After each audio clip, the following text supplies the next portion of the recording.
Hello student, आज हम करते हैं क्लास 9th के अंदर हीरोन्स फॉर्मूला में नेक्स्ट क्वेश्चन।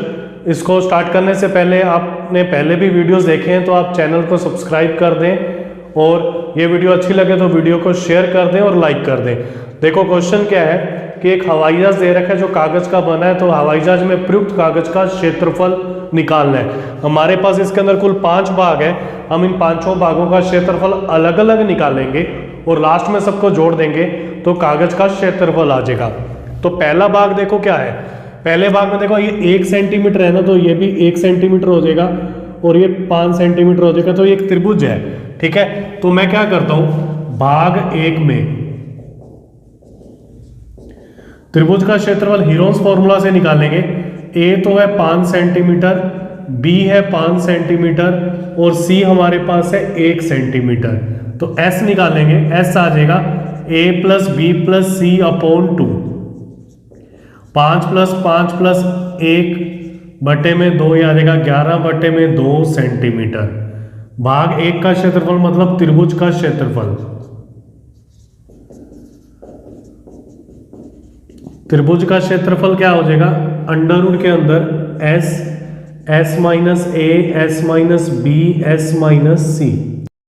तो यहां मान रख देते हैं, s का मान है 11 बटे में 2, यह आ जाएगा 11 बटे में 2, a का मान है 5, 11 बटे में 2 माइनस 5, 11 बटे में 2 माइनस का 1।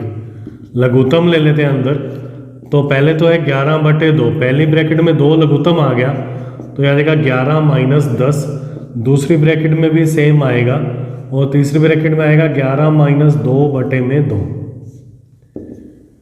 तो ये लिखा जाएगा 11 बटे में 2 गुना 1 बटे में 2, 1 बटे में 2, 9 बटे में 2।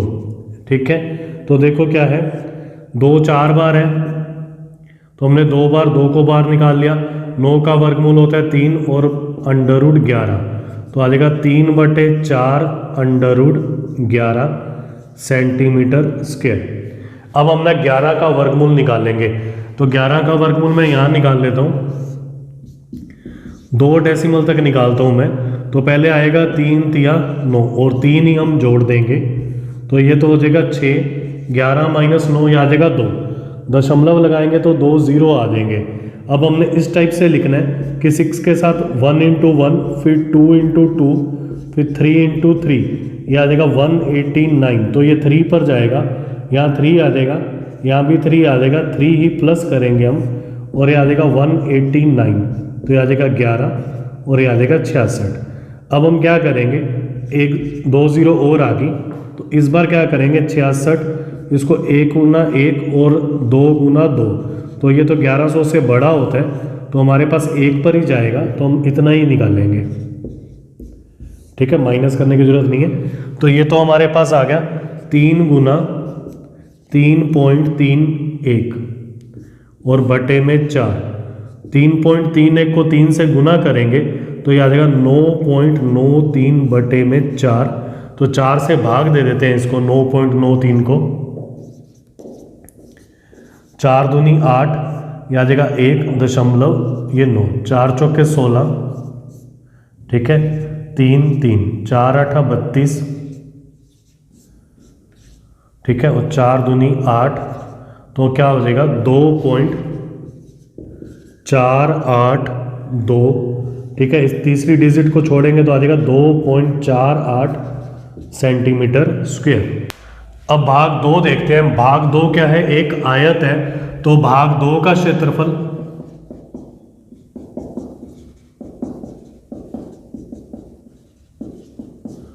यह आ जाएगा लंबाई गुना चौड़ाई, तो यह आ जाएगा लंबाई तो है 6.5 गुना 1, यह आ जाएगा 6.5 सेंटीमीटर स्क्वायर। भाग 3 का हम बाद में निकालते हैं, पहले मैं भाग 4 का निकालता हूं।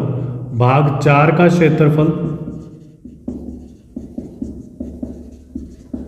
भाग 4 का जो क्षेत्रफल आ जाएगा ये हमारे पास आ जाएगा 1 बटे 2 आधार गुना ऊंचाई, आधार 6 और ऊंचाई ले लेते हैं 1.5। ये समकोण त्रिभुज है, ये भी 6 होगा, ये सममित होता है दोनों साइड से। ठीक है, और ये 1.5 होगा। तो 2 को 6 से काटा, ये 3 आ जाएगा, ये आ जाएगा 4.5 सेंटीमीटर स्क्वायर। भाग 5 का क्षेत्रफल 4 और 5 दोनों सेम है तो ये भी आ जाएगा 4.5 सेंटीमीटर स्क्वायर। अब देखो क्या है, भाग 3 के लिए अलग से डायग्राम बना लेते हैं। ये एक समलंब चतुर्भुज है, ये 1 सेंटीमीटर, ये भी 1 सेंटीमीटर और ये आ जाएगा 2 सेंटीमीटर। तो हमने ये पहले भी किया है क्वेश्चन ABCD, यहाँ से एक समांतर रेखा खींचते हैं CE, ठीक है। तो ये क्या होता है, समांतर चतुर्भुज बन जाता है। तो ये 1 सेंटीमीटर हो जाएगा, टोटल 2 है तो ये भी 1 सेंटीमीटर। ये समांतर चतुर्भुज है तो ये 1 सेंटीमीटर, तो ये भी 1 सेंटीमीटर। समलंब चतुर्भुज का क्षेत्रफल होता है 1/2 गुना समांतर भुजाओं का योग गुना ऊंचाई। तो हमारा मेन काम है इसमें ऊंचाई निकालना। ऊंचाई कैसे निकालेंगे, पहले हम इस त्रिभुज का क्षेत्रफल निकालेंगे। त्रिभुज BCE का क्षेत्रफल,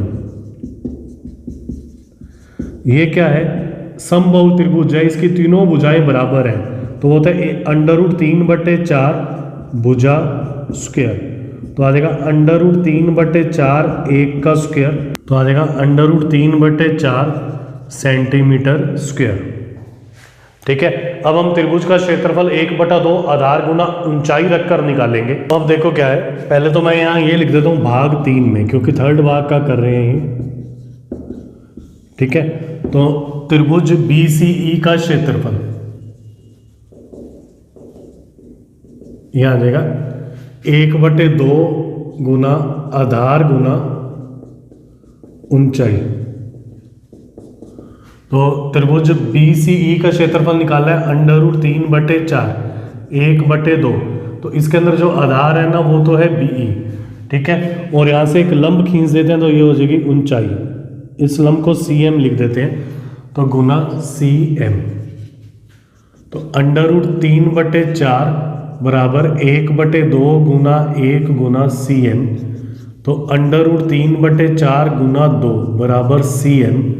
तो जो CM का मान आ जाएगा वो आ जाएगा √3/2, ठीक है। ये तो आ गई ऊंचाई। अब मैं लिखता हूं भाग 3 का क्षेत्रफल,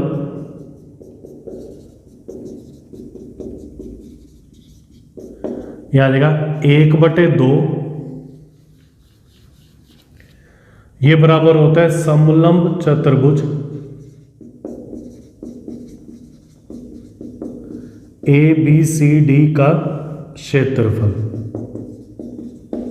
ठीक है। 1/2 गुना समांतर भुजाओं का योग गुना ऊंचाई।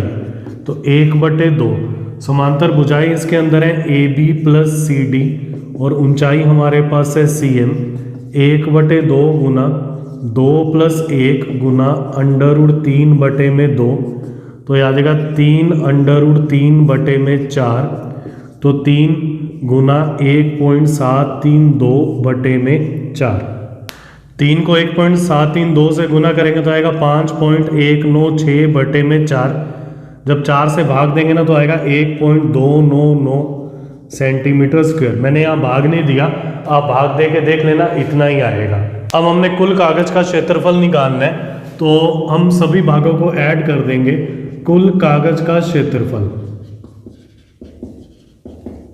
ये क्या होगा, भाग 1 का क्षेत्रफल प्लस भाग 2 का क्षेत्रफल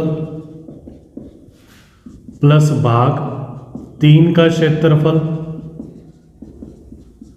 प्लस भाग 4 का क्षेत्रफल। 5 भाग है तो पांचों का क्षेत्रफल हम जोड़ देंगे, भाग 5 का क्षेत्रफल, ठीक है।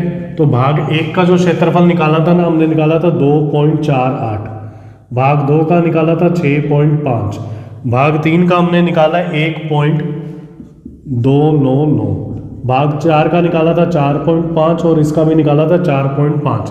इन सबको जोड़ देंगे, तो मैं यहाँ जोड़ कर देता हूँ इसका। तो पहले तो मैं लिखता हूँ 1.299, दशमलव के नीचे दशमलव ही लगाना है, यह आ जाएगा 6.5 2.4800 4.500 4.500, तो आ जाएगा 9, यह आ जाएगा 7, 5 और 5 10 और 5 15 और 6 21 और 1 22 पॉइंट 6 और 2 8 और 1 9 9 और 4 13 और 4 17 और 2 19 तो आ जाएगा 19.279। ठीक है, अगर मैं इस वाले अंक को छोड़ता हूँ ना, एक अंक में चेंज करते हैं तो ये 5 से बड़ा है तो पहले वाले में एक जुड़ जाएगा तो आ जाएगा 19.3 सेंटीमीटर स्क्वायर। ये अप्रोक्सीमेट आंसर आएगा। ओके, इस टाइप से आपने इस क्वेश्चन को कंप्लीट करना है और इस चैप्टर के जितने भी क्वेश्चंस हैं अच्छी तरह से रिवाइज करने हैं, कैलकुलेशन ध्यान से करनी है। ओके, और जो भी क्वेश्चंस आते हैं, मतलब अगर एमसीक्यू आता है तो हीरोज का फॉर्मूला पूछ सकते हैं, उसके अंदर अर्ध परिमाप पूछ सकते हैं। अर्ध परिमाप होता है S बराबर A प्लस बी प्लस सी बटे में 2। हमने कुछ एक फॉर्मूले भी बीच में यूज किए हुए हैं, जैसे हमने वर्ग का क्षेत्रफल विकर्ण के रूप में यूज किया था एक क्वेश्चन में, तो 1/2 गुना विकर्ण। समांतर चतुर्भुज का क्षेत्रफल होता है आधार गुना ऊंचाई। त्रिभुज का क्षेत्रफल एक बार यूज किया था 1/2 गुना आधार गुना ऊंचाई। समबाहु त्रिभुज का क्षेत्रफल हमने यूज किया था इसके अंदर √3/4 भुजा स्क्वायर। आयत का क्षेत्रफल भी यूज किया लंबाई गुना चौड़ाई। ठीक है, तो इस टाइप से ये जो फॉर्मूले यूज हुए हैं इनको भी याद रखने हैं आपने। क्षेत्रफल की जो इकाई होती है वर्ग सेंटीमीटर वर्ग मीटर होती है, परिमाप की जो इकाई होती है मीटर सेंटीमीटर में लिखते हैं। अब आप इसको अच्छी तरह से कंप्लीट कर लेना चैप्टर को। वीडियो अच्छी लगे तो वीडियो को लाइक कर दें, शेयर कर दें, चैनल को सब्सक्राइब कर दें। Okay, thank you.